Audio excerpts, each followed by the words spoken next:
Medical college से attach अस्पतालों में अब मरीजों को रेफरेंस के लिए इधर उधर भटकना और चक्कर नहीं लगाने होंगे। IMHS पोर्टल के जरिए ऑनलाइन ही चिकित्सक दूसरे विभाग के चिकित्सक को परामर्श के लिए रेफरेंस भेजेंगे। फर्स्ट इंडिया न्यूज की खबर पर एक्शन लेते हुए अतिरिक्त मुख्य सचिव शुभ्रा सिंह ने मेडिकल कॉलेज प्रशासन को यह व्यवस्था अगले 72 घंटे में लागू करने के निर्देश दिए हैं। चिकित्सा शिक्षा विभाग की जिम्मेदारी मिलने के बाद ACS शुभ्रा सिंह आज SMS अस्पताल पहुंची। ACS शुभ्रा सिंह ने अस्पताल में सभी प्रशासनिक अधिकारियों की बैठक ली और निर्देश दिए कि अस्पताल की सेवाओं को मरीज फ्रेंडली बनाया जाए।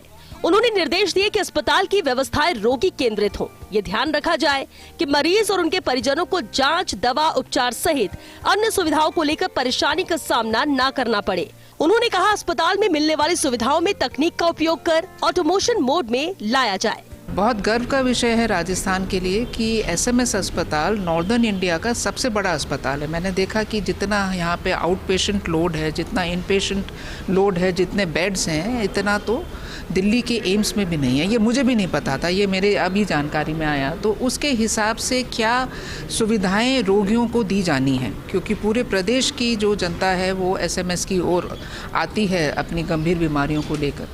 तो उसके बारे में एक बहुत लंबी एक चर्चा हुई और कई तरीके से किस तरह से सुविधाओं को बेहतर बनाया जाए और सब सुविधाएं रोगी को बीच में रखते हुए पेशेंट सेंट्रिक सारी व्यवस्थाएं होनी चाहिए। जो उनका एक्सपीरियंस यहाँ हॉस्पिटल में आके हो, उनको अच्छी चिकित्सीय सुविधा तो मिले ही, लेकिन उनके रोगी को और परिजनों को एक अच्छा वातावरण भी मिले। उनको ऐसा ना लगे कि उनको भटकना पड़ रहा है या उनको कोई है। तो IT की सुविधाएं लेके और बेहतर टीम वर्क से ये सुविधाएं उनको उपलब्ध कराई जाएंगी, ऐसा एक प्लान बन रहा है। मरीजों की दवा की पर्ची पर नहीं NA की मुहर। SMS अस्पताल की विजिट पर पहुंची ACS शुभ्रा सिंह। ACS शुभ्रा सिंह ने ली सभी प्रशासनिक चिकित्सकों की बैठक में शुभ्रा सिंह ने कहा, मरीजों को जो दवा लिखी गई है वो सभी दवाएं उन्हें अस्पताल के काउंटर पर मिलनी चाहिए। इसके लिए अस्पतालों के स्टोर को चाहिए कि वे स्टॉक का ध्यान रखें। मरीज की दवा की पर्ची पर नॉट अवेलेबल का नहीं लगे ठप्पा। इसके लिए दवा के दूसरे ऑप्शन स्टॉक में रखने के ACS ने दिए निर्देश। फर्स्ट इंडिया ने अपने रियलिटी चेक में प्रमुखता से उठाया था ये मुद्दा। अस्पताल में मरीज होना चाहिए पहली प्राथमिकता। चिकित्सकों के सामने ACS ने साझा किया अपने अनुभव। SMS अस्पताल की विजिट पर आई ACS शुभ्रा सिंह। ACS शुभ्रा सिंह ने ली सभी प्रशासनिक चिकित्सकों की बैठक में ACS ने अस्पताल में बिताए खुद के अनुभव बताए। उन्होंने कहा कि वे अस्पताल में पेशेंट अटेंडेंट के रूप में रही हैं, उपचार में काफी भागदौड़ की है, ये जीवन का कटु अनुभव रहा है। उन्होंने माना कि SMS में मरीजों की संख्या एक बड़ी चुनौती है, लेकिन हम सबको ये सोचना चाहिए कि चाहे कुछ भी किया जाए, अस्पताल में जो दूर दराज से मरीज आते हैं उन्हें कम से कम दिक्कतें हों।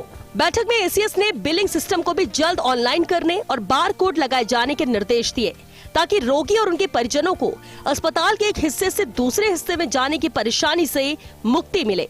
ACS ने अस्पताल परिसर में सुरक्षा और मॉनिटरिंग की दृष्टि से CCTV कैमरों की संख्या बढ़ाने के निर्देश भी दिए। IHMS एक एम्बिशियस प्रोजेक्ट है और उसके आने से सभी को एक अच्छी व्यवस्था मिलेगी, रोगियों को भी, डॉक्टर्स को भी, और उसको हम अब क्रियान्वित करेंगे। और जो ये रेफरेंस वाली पर्चियां हैं उसके लिए भी मैंने समयबद्ध तरीके से आग्रह किया है कि अगले 72 घंटों में वो व्यवस्था जो है पूरी तरह क्रियान्वित हो जानी चाहिए। अतिरिक्त मुख्य सचिव शुभ्रा सिंह के निर्देश के बाद SMS मेडिकल कॉलेज प्रशासन भी एक्टिव मोड में नजर आया। मरीज के रेफरेंस की व्यवस्थाओं को तत्काल प्रभाव से ऑनलाइन करने के लिए कॉलेज के प्रशासनिक अधिकारियों की मैराथन बैठकें हुई। ऐसे में उम्मीद यही है कि तय समय सीमा से पहले ही इस व्यवस्था को ट्रैक पर लाकर मरीजों की दिक्कतों को दूर करने के प्रयास जरूर होंगे। Vikas Sharma, First India News, Jaipur.